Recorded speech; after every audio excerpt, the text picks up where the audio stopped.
Hey King J, what we tell him? Tell him. Back on. What's going on, everyone? It's your boy King J, and we're here with Mr. Main Man. We're gonna talk about your favorite Tekken and my favorite Tekken. So we'll start off with you. What's your favorite Tekken? Wow, I'm gonna have to say favorite Tekken. Like I divide these in like gameplay and pretty much everything else, like story, aesthetics, you know, and originality, creativity. And I always say Tekken 4, and then I get a shitstorm of hate. But it's because the story is so fleshed out. I feel like the character roster is very limited, and I feel that helps in a competitive sense. Like in Tekken 7, you have 45 characters with 100 moves. To me, that's too much complexity. So I kind of liked in Tekken 4, I think there were like 22 characters, I don't really remember. Yeah. Amazing story, great graphics for its time. I loved the originality with the stages, you know, elevation and obstacles. That's something I'd like to see again in Tekken. Yeah. So I know a lot of people didn't like it, but that's probably my favorite Tekken game of all time. But if we talk gameplay, yeah, it was very lackluster. And then I would probably have to say Tekken 7, I feel, is the best game to date. Yeah, I mean, with Tekken 4, I definitely like the stages. I like the way how the environment, you can hit and interact with it and stuff like that, and it's kind of uneven surface. I thought that was really good. Yeah. I like the way how they kind of put it into, like, they crammed down the roster. They didn't really, they took out some characters that I thought should have been in, but they weren't. The story was really good as well. I thought the story is really good. I feel like from Tekken 5 onwards, the story kind of just went bizarre. Yeah, exactly. Yeah. So I wouldn't put it as my favorite one though. I would definitely put Tekken 5 or Tekken 5 DR. This is Tekken 5. No, I can fully understand that. Like, if I didn't say Tekken 4, I'd probably say Tekken 5. Just overall package. Yeah. It's so strong. The reason why I say Tekken 5 is because they brought back all the characters that they said Asian Ogre killed. Because the backstory was that he said Aisha Ogre killed Bruce and Bake and everyone, and he took their moves and stuff. And then in Tekken 5 they brought all those characters back. Oh, exactly. So I was missing. Like Bruce was one of my favorites. Didn't really care about Bake. Wang as well. I liked Wang, but I never played him. I just liked the Wang Moon. I just loved what you can do with Wang Moon, and his name is Wang. I mean, come on. Yeah. So I liked him. Yeah, and Ganryu, even though Asian Ogre didn't take none of his moves, but I like Ganryu. He's just, I find that he's a very unique character. He has his own moves list. You know, even he's 1-2, he's 12 punish, which is a 1-2. Usually, most characters have like a jab punishment, but he had headbutt as a 10 frame. Oh shit! Oh, he did. Yeah, I'm not that into Ganryu. I really like, as you say, he's very unique. Yeah. But when it comes to actually knowing the character, I know you played him and Bob a bit, right? Yeah. But yeah, I don't know a lot about Ganryu, but I do know that he's very original, and I guess if he came back, you know, he would be one of the cooler characters. I'd rather see him than Roger Jr., your favorite. I do not like Roger Jr. Let me tell you why I don't like Roger Jr. You can't see his grabs because his arms are small. It's very, very difficult to see his grabs. Right. Yeah, that's true. So he has the DDT grab, he has the giant swing grab, tombstone, and the down 2 move. Right. Yeah, I do remember. It's very obnoxious. And you can't see the tail sweep as well. Yeah. So that character, I know there's going to be an announcement later on today, obviously because we're in Evo, but I do not want it to be Roger. It's not going to be Roger Jr. I mean, there would be a riot. A pitchfork would be thrown at him. I can't see Roger Jr. No. Yes. But I'm almost inclined to say Tekken 5 with you just because of Moonlit Wilderness. Like when I can still think back to the first time I played Tekken 5 and I got that stage versus King, and it was like I'd never had such an epic feeling. I feel playing Tekken, like with the music, you know, and the very dark stage with the white flowers and stuff. So beautiful. What do you think about Tekken 6? Because I feel like Tekken 6 is the one that no one really talks about, but they had, you know, the scenario mode, the online campaign mode where, you know, 2 of you can play through the story and stuff. They had quite a few things in there that was okay. I feel like some of the stages were okay. The end boss was, to me, I thought it was very, very random. But oh yeah, Azazel, yeah. To me also, it's like, who the fuck is this? Yeah. And they try to give it some form of connection to the devil scene, and you're like, oh, for fuck's sake, like, who fought this up, you know? This is what I'm saying. So it's just, for me, I was just like, wow, this is just, it doesn't make any sense. However, they had a lot of characters in. They added the new bound system, and I thought it was alright, but it's never on anyone's favorite list. No, but the game was kind of loved by the Koreans and Japanese. Like, they loved the gameplay of Tekken 6. Right. Like, very poking oriented. You still had the bound, you know, at walls and stuff, but combo damage was not what it was later in Tag 2, and I think even Tekken 7. So Tekken 6, out of a balancing perspective, was liked quite a bit, but I could just, the story, as you said, I just didn't enjoy it, but I could never forgive the game for being released in fake 720p. You know, it was upscaled 570, and it was no anti-aliasing, you know, I could never get over the graphics of the PS3 version. Yeah. Because the arcade version, I'd seen it, it was rendered in beautiful 720, and it looked really crisp, you know. So I could never get over that, and a lot of the models had. I used to work with 3D. It had like fucked up edges and geometry. You remember the characters like where you saw the character and you'd see Jin like look like he had cancer, you know, throat cancer. Yeah. Fuck. So shit like that just seemed lazy to me. One of the games that I wanted to talk about is Tag 2.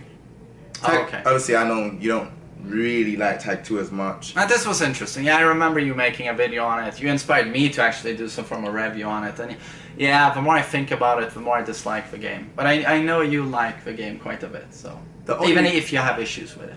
The only reason, so there's a lot of issues with Tag 2. Like, the damage is ridiculous, the combo potential is ridiculous. Me and Shola was looking at one of your videos because basically we wanted to see if True Ogre had the back forward 4, but only Asian Ogre has it. Oh right, Bruce's Sky High. Yeah. We was watching your combo video with Jinpachi and True Ogre. Oh. Yeah, we was like, oh, and I was just like, look at this damage. Like, the damage is ridiculous. Oh, look at it. Main man's the best. Yeah.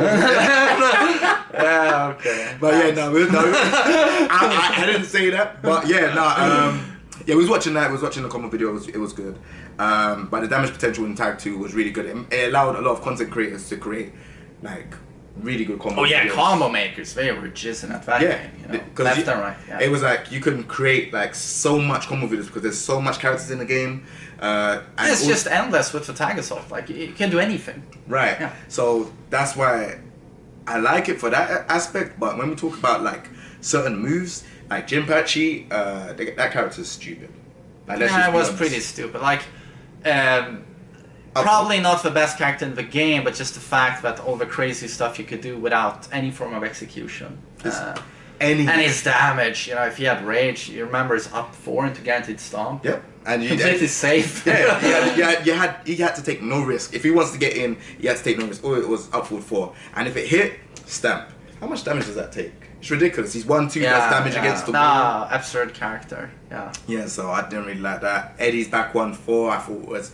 I don't know who thought about that when they were in the office, because that on counter hit is ridiculous. Yeah, that was a heartbreak to me, but it was never patched. So for 5 years I had to deal with double couple, double couple, double couple, double couple. And then I played again in ranked, double couple, double couple. You know, 10 years later. What characters are played today? Oh, double couple. That's what happened to me. I played recently. I took up my gun, you know, almost fired. But I played again. And I was like, I saw double capitals. That's all I was playing, double capitals. Yeah, exactly. And I was just like, oh my gosh. So even all after this time, everyone's just playing double capitals, no other characters. But yeah, I like the stages in the game. I don't think the music was memorable though. But to be honest, when you did that and replayed it, weren't you just very happy it was over? Because I was like, okay, you know what, I can just turn off the PS3 now. But then I thought back to like 2 years ago when I was stuck with that shit. Yeah. Wow. I'm just so, suddenly I was so happy yet again, but I have Tekken 7. I'm so blessed. Like, I can play it every day, but Tag 2, I could actually take week-long breaks. You don't miss the characters like, you know, Gamryu, Bruce, Wang, Zafina, Asian Ogre, True Ogre. No, absolutely. There's so many characters. No, a couple of them I do miss, and I'd love to see the Tekken 7 renditions of them. But my God, you know, revisiting Tag 2 to play those characters. Like, because suddenly you're in the same universe as Double Lily, Double Capo, you know, and it's just, it's like, it's toxic to me. Yeah. But I can see some of the qualities of the game, but it's like my little brother, you know, who's, he's 25 today, And happy birthday to him. He's the one that used to play with on stream, right? Yeah, exactly. Yeah. Does he still play? No, and this is what's so sad. Like, he grew up with Tekken. He played it since he was 2 with me. And he played it, and then Tag 2 is released, and he's super hyped because he loved Tag 1. And then he plays Tag 2, and it took him 3 days before he called me and he said, "I'm never playing this game again." And I'm like, what? You played Tekken for I don't know how long to that point, years and years. And he just says, like, I cannot get over how much damage you get in this game just from one launch, like one hop kick or whatever. If you have Tag Assault and Rage, I simply cannot get over that amount of damage. It's too fucking dumb. And he never played again. And I was very sad to see that. Because I loved the game when it was released. I was kind of blinded. I'm such a huge Tekken fan. I just wanted to see all the bright spots in Tag 2, but as time progressed, I started to really see what he meant. And suddenly, for the 2 final years of the game, I felt exactly like he did. But I couldn't stop playing because Tekken is such a big part of my life. Same. So what do you think about, like, alright, so Tag 2 you didn't really like. I loved it. What did you think about Tekken 3?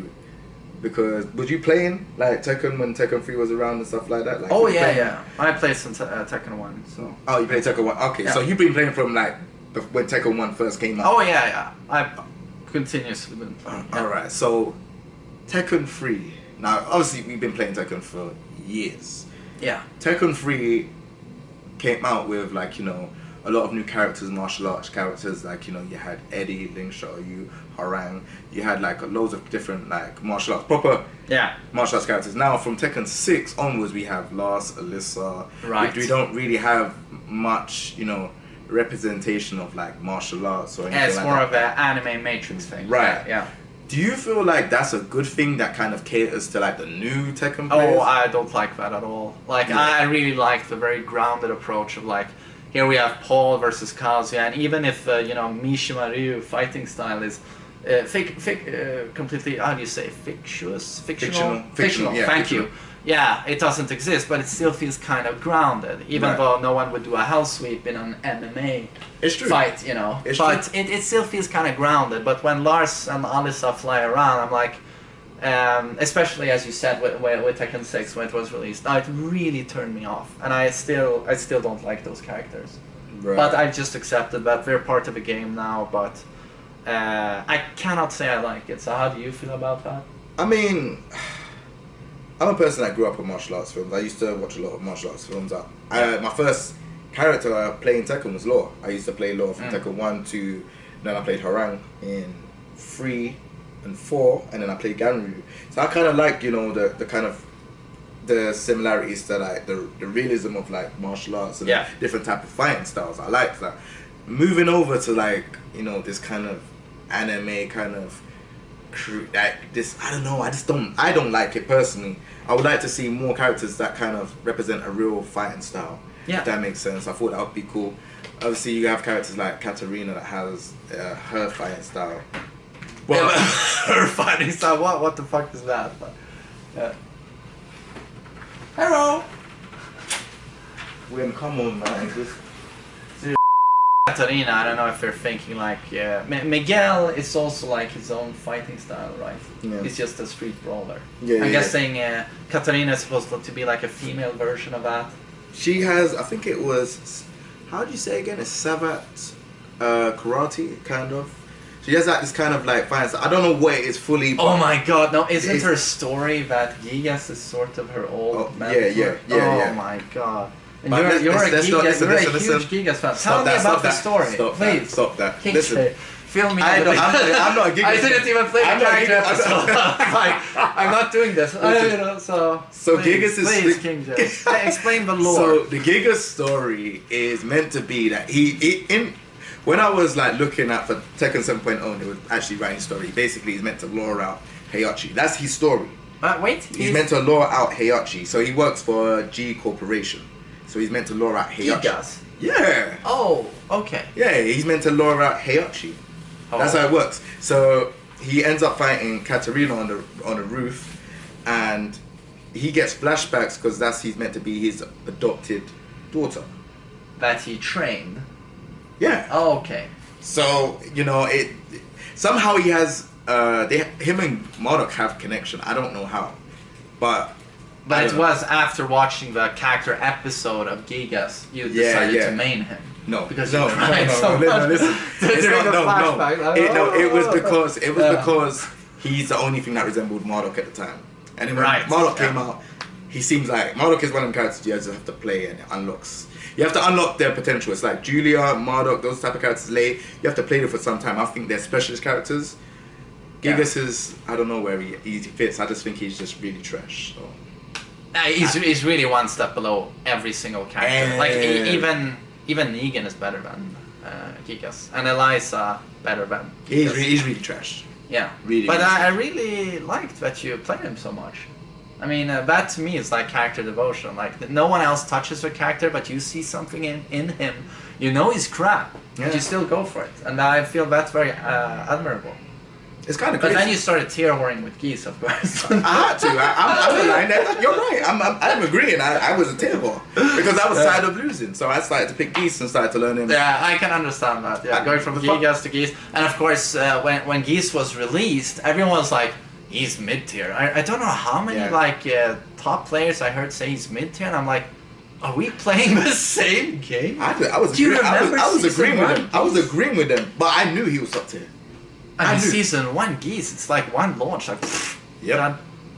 He was really, he was stronger. I think he was stronger in season 1. He absolutely was. Yeah, I mean, faster meter build, 1+2 much more safe. damage. Yeah, 1+2 safe. Like he just had so much. And here's a funny fact actually. I played Little Margin yesterday in the first to 5 and the first to 3. Oh, awesome. I lost with Geese, but I won with Gigas. Oh, you did? Yeah, I don't know how, but he said I should stick with Gigas. And I was just like, huh? Really? I mean, yeah, probably fits your style very well. But I'm also guessing he's played about 1,000 times more Geeses than he's played against Gigas players. That's just my guess. Yeah, Geese, if you don't have a Geese matchup going to a tournament, you're out in the first match, I think. Yeah. Definitely. But yeah, on that topic, we're done. Yeah. Obviously, shout out for you to doing this. Yeah, really pleasure, man. A pleasure, man. Really Thank you nice very much, meeting man. you finally. Finally. Took a couple of years, but I mean, I've known about you since Tag 2. So. Same. That's when I first knew about you. Was Tag 2, watching the videos, combo videos and stuff, and then seeing you stream. So yeah, obviously, I appreciate all the content you do as well. So. Man, I really appreciate your stuff, and I'm waiting for you to really bombard us again on YouTube with 5 videos per day, Jay. Come on. I'll try.